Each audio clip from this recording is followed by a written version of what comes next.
So the Nigerian president has issued a ban on travel from government officials. They will not travel for about 3 months. They won't go anywhere in order for them to investigate and find out where the money comes from. So why? Because the government has been spending a lot of money on trips and travels, on expenditure that are not necessarily justified by government officials. So the president said, you know what? We need to make a stop on this. These are crazy stuff that happen in Africa. Crazy stuff. We're going to find out just now. The numbers that the president has now approved for official travel with him that will apply to his principal staff are as follows.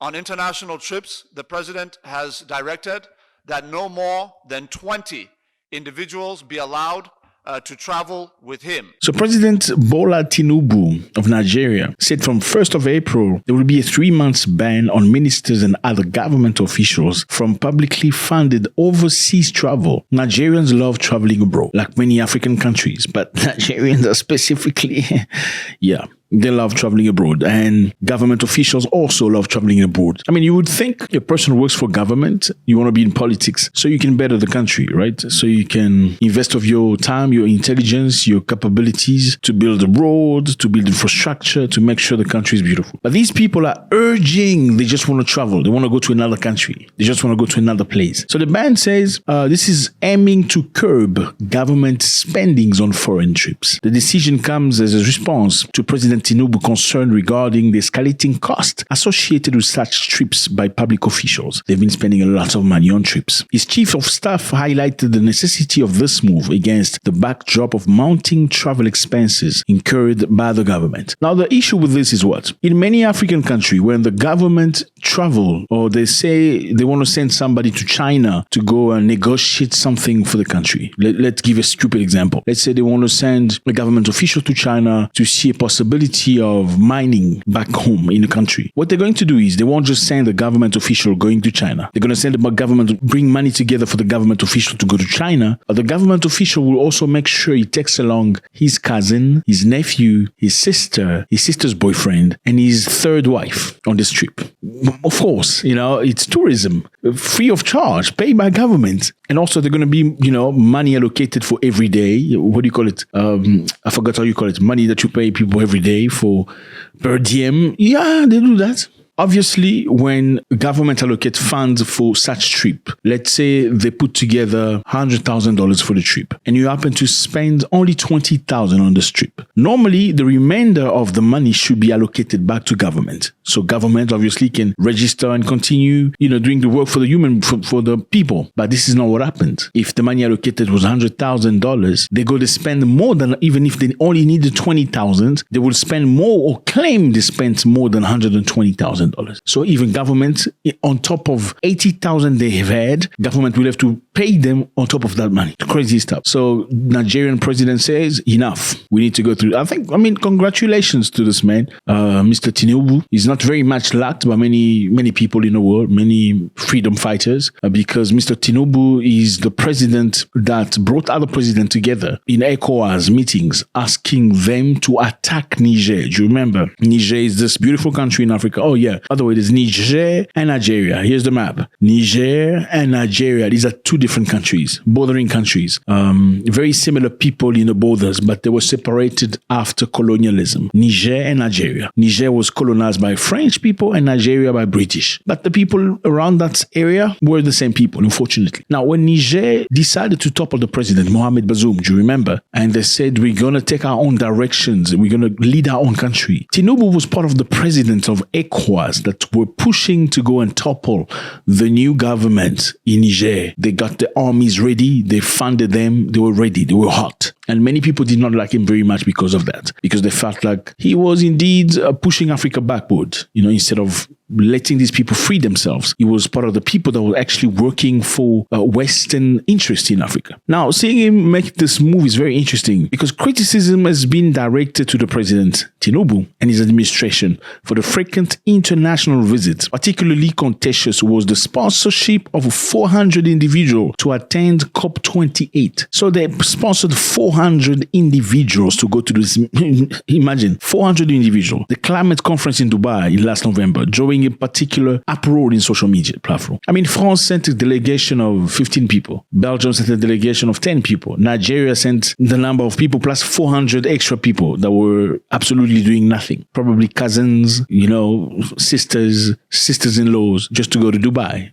Obviously, go walk in Dubai, see the market. You have absolutely nothing to do with this meeting, but just go to Dubai. So upon the upcoming ban from Tinubu, government officials will only be permitted to travel abroad if deemed necessary. If it's essential, then you can go. If it's not essential, you're not going. Subject to President Tinubu's approval. He has to sign for it. The objective is to ensure that government prioritizes the core responsibilities for effective service delivery. Yes, fellas, I think this is a very good direction. Tinubu is taking Nigeria. I think, like many other African countries as well, once you get one African in power, unfortunately, he thinks he can save his family, forgetting that power and government is not a family business. It's an opportunity for you to move people forward. It's an opportunity for you to show your love to your country. It is not an opportunity for you to enrich your family and give them opportunities to travel to Dubai, to Hong Kong and China, to the detriment of the people that could have benefited from that fund into health system, into fighting poverty, into building road for the poor. No, it's not an opportunity or blessing from God. Having a job in government should not be celebrated. Many people, many families in Africa, once their family member get a job as a government official in a good position, they have a party, massive party at home. They invite people. Somebody become minister or sub-minister, whatever you call them,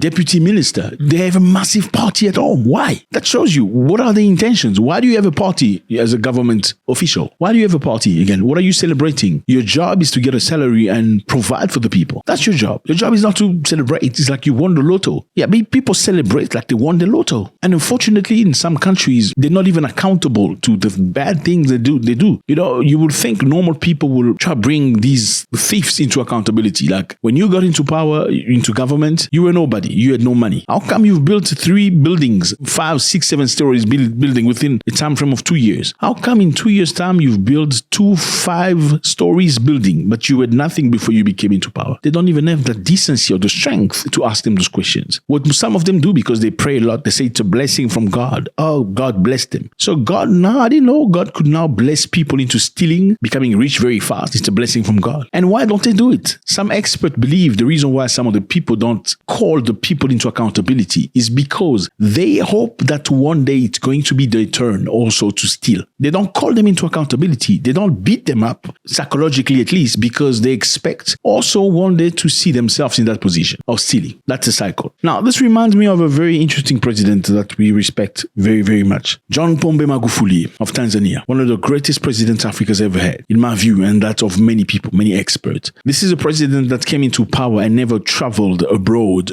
going to Europe or America looking for help. Tinubu apparently has spent about $2 million already, 3 billion naira in his personal trips. He has embarked in more than 15 foreign trips. That's the president of Nigeria. Reports indicate he has traveled quite a bit, from domestic to foreign travel. So the expenditure has surpassed the budget allocated for that. John Pombe Magufuli only traveled in African countries. He never went to Europe, never went to Japan, never went to America. John Pombe Magufuli's trips were basically for Africans trying to build the country. John Pombe Magufuli of Tanzania did not ask money from World Bank or IMF as a financing endeavor in order to build this country. Most African countries go to World Bank begging for money so that they can build the countries. Why? Because apparently they don't have money. So they need money from these institutions so they can build the countries. And the danger is once they get money from these institutions, they have to pay interest. And the interest, it's purposely made to be massive so they cannot pay back. And what happens when you don't pay back? When you don't pay back, they come into your country, they take your minerals, they seize a port, they take something in the airport or something. Magufuli refused to do that. He built his country with the money that was circulating in the country. That's the people's country, the people's money. Magufuli rebuilt the country with taxpayers' money. He used that money to rebuild power stations. Magufuli used the money of the country. Let me just put it this way for you. In Africa, many African countries became independent in the 1960s. When they get to this anniversary of the date of the independence, they have massive parties in most African African nation. Magufuli said there's no use for us to spend tens of millions of dollars into a party celebrating freedom that we never really had. Look at the country. While people are suffering, some are dying of malaria, some are dying of stupid disease.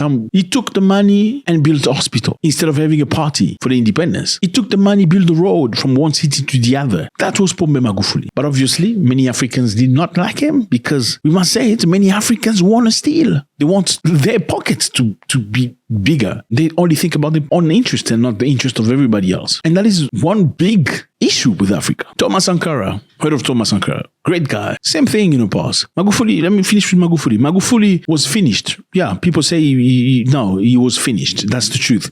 Because he refused to adopt the Western mentality. During that time of COVID, he refused to lock his country down. When everybody was locking down and being forced to take injection, he refused to do that. They didn't like him very much. Okay, Thomas Sankara before him did the same. Thomas Sankara of Burkina Faso. He refused to send people on trips for free. No trips for free. If you want to go on a trip, only president must sign for it. No more trips with first class or business class. Everybody travels on economy. No more, I want to be a business, Many Africans want to work in politics because of the funding. There's enough money. They can become rich. Many Africans, unfortunately, do not work as a politician for the people. They want to be like actors, like cinema actors, like musicians.